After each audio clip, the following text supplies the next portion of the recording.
Dig a little deeper in the well, boys. Dig a little deeper in the well. If you want a good, cool drink of water, you got to dig a little deeper in the well. That's from a classic bluegrass song, encouraging us to make the extra effort to get to the best instead of settling for just okay.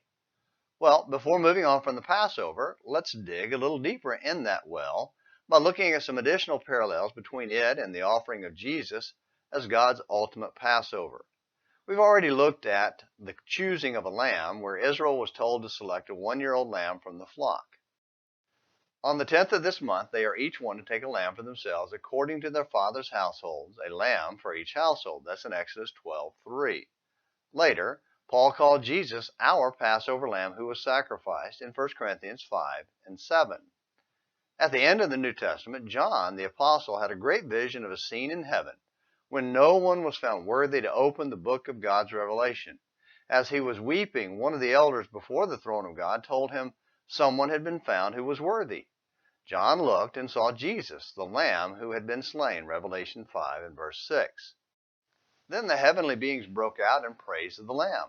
Worthy is the Lamb that was slain to receive power and riches and wisdom and might and honor and glory and blessing. And to him who sits on the throne and to the Lamb be blessing and honor and glory and dominion forever and ever.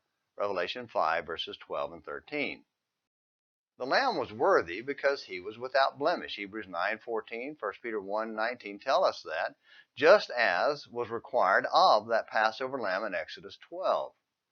Another interesting parallel is found in John 19 when night was approaching and the Jews wanted the bodies off the cross before the Sabbath.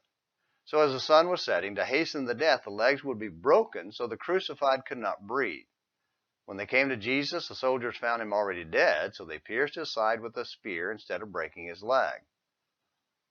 The apostles later realized this was a fulfillment of a Passover requirement, Exodus 12:46, that was later repeated by David as a prophecy of the Christ in Psalm 34:20. Last is the application of the blood. The lamb's blood rescued Israel from God's wrath in Egypt. If the blood was on their door, the angel of death would pass over that house. In the same way, Jesus saves us from God's wrath today if we are washed in his blood, Romans 5:9. Are you washed in the blood of the Lamb? If you've never been baptized into Christ for the remission of your sins, then you remain under his wrath. Come out. Please come out. And please come back tomorrow for a new Morning Minutes in the Bible. Until then, I'm James McClenny, hoping you have a great day.